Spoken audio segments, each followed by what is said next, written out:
Après Mireille Dornano, Émilie Chalas et Alain Carignon, c'est au tour du maire sortant Éric Piolle d'annoncer officiellement sa candidature aux élections municipales de 2020 à Grenoble. Choisissez-moi, choisissez-moi, c'est aussi le mantra des chanteurs lyriques qui passaient le casting pour le prochain spectacle de la Fabrique Opéra qui aura lieu en mars. Ce sera à Roméo et Juliette. Et puis l'autosolisme, c'est has-been pour relier le Vercors à l'Agglo en faisant des économies et en polluant moins. Le parc et la métro mettent en place des bornes de covoiturage spontané. Bonsoir à tous, ravi de vous retrouver dans ce JT du mardi 17 septembre 2019. Toutes les heures à partir de 18h, l'essentiel de l'actualité du Grand Grenoble en moins de 10 minutes. Quel est le point commun entre Victor Hugo, Simone Veil, Martin Luther King ou Greta Thunberg? Ils ont tous leurs photos sur le t-shirt qu'Éric Piolle arborait ce mardi pour annoncer officiellement qu'il était candidat à sa propre succession à la mairie de Grenoble. La campagne va pouvoir débuter, même si pour l'instant il a refusé de s'exprimer sur la future composition de son équipe. Élu en 2014, le seul maire écologiste d'une grande ville estime qu'il a encore du pain sur la planche. On sent qu'il y a une énergie à Grenoble, une énergie des gens qui ont envie de faire de cette campagne un temps utile pour le débat public. Et c'est vrai que j'ai envie de porter cette énergie, d'être candidat à nouveau, d'être l'animateur de cet espace politique qui fait de la politique toute l'année, à travers les Repair Café, à travers les marches pour le climat, à travers l'agriculture urbaine, à travers toute cette envie qu'on sent partout. Et effectivement, les citoyens se sont saisis de la politique et pas que au moment des élections. Et je crois que c'est mon rôle aussi d'agencer tout cela pour en faire un projet collectif, une nouvelle aventure pour 2020. Les choses ont changé depuis 2014. En 2014, c'était comment des contre-pouvoirs peuvent finalement prendre l'institution, sortir des propriétaires, qu'ils soient de gauche ou de droite. Alain Carignon, il est disqualifié. Je veux dire, son parcours et son histoire, il est disqualifié. Qui veulent remonter sur le ring après avoir triché pour refaire un tour de piste, c'est sa vie. Comme Alain Carignon, il a 70 ans mais ne briguera pas un nouveau mandat. Yannick Olivier quittera, lui, la mairie de Saint-Martin-le-Vinoux le 22 mars 2020 et espère ensuite se consacrer à d'autres projets, notamment les voyages.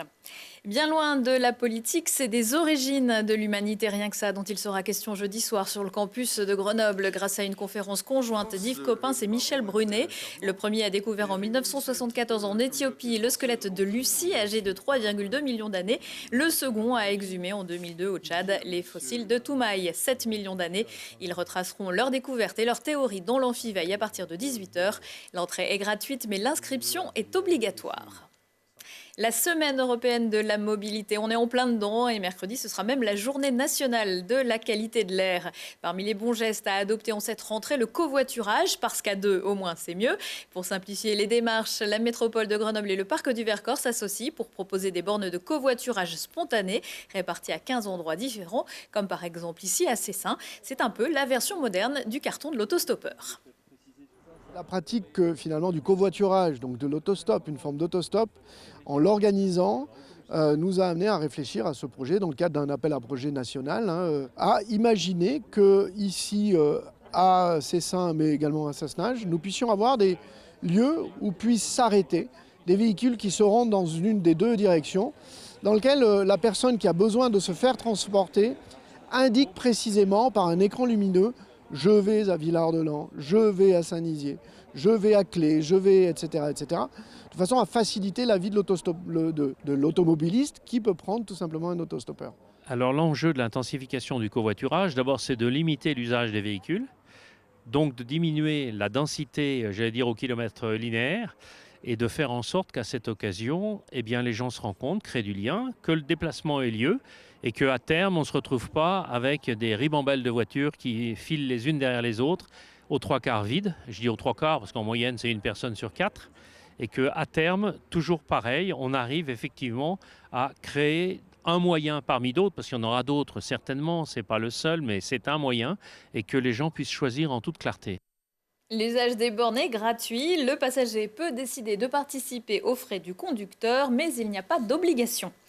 Donner une priorité à l'emploi et à la formation des jeunes, c'est l'objectif commun de la mission locale de Grenoble et du centre de recherche CEA de Grenoble qui viennent de signer une convention de partenariat qui prévoit la mise en œuvre d'une dizaine d'actions communes auprès des jeunes sortis du système scolaire et des entreprises. Nous croyons vraiment à l'aide des entreprises pour décloisonner un petit peu les milieux, puis faire tomber des représentations un peu erronées des entreprises sur les jeunes, des jeunes sur les entreprises.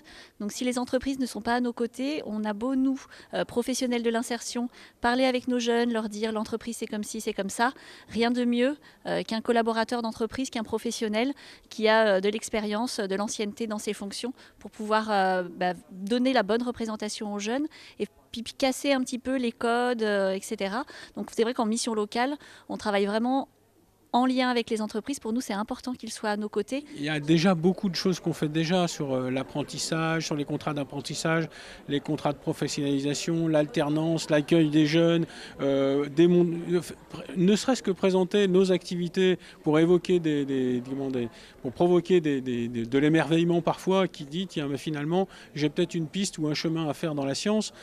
Donc voilà, c'est tout un tas de démarches qu'on a déjà au CEA, qu'on veut poursuivre avec la mission locale, mais avec l'ensemble des entreprises, de façon à ce que tout le bassin grenoblois ait cette dynamique, de façon à ce que toute cette population qui est en difficulté, qui n'arrive pas, si vous voulez, à franchir la première marche, et qu'on soit finalement le levier amplificateur, de façon à ce que ces personnes-là trouvent la chance et l'opportunité de mettre le pied à l'emploi. Les 6 missions locales du bassin grenoblois organisent également un rendez-vous de l'emploi le 24 septembre au Stade des Alpes, en présence de nombreux employeurs. C'est à l'une des plus belles histoires d'amour de la littérature et de l'opéra que s'attaque la Fabrique Opéra. Roméo et Juliette de Charles Gounod, d'après William Shakespeare, sera proposé au printemps prochain au Summum de Grenoble. Mais pour l'heure, il faut trouver celles et ceux qui se produiront sur scène. Loïc Cognier a assisté au casting il y a quelques jours, salle Messiaen.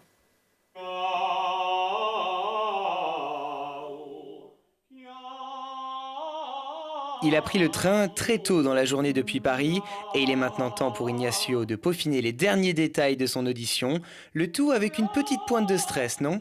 Pas du tout, moi non. J'ai la chance de ne pas avoir trop les tracs avant de chanter. Bon, bien sûr, on a toujours quelque chose avant, mais non, normalement, je ne suis pas stressé. Comme Ignacio, ce sont près de 200 candidats venus du monde entier qui se succèdent devant le jury constitué pour ces auditions. À la clé, un des rôles titres ou l'un des seconds rôles de Roméo et Juliette, le prochain spectacle de la Fabrique Opéra qui aura lieu au Summum en mars prochain.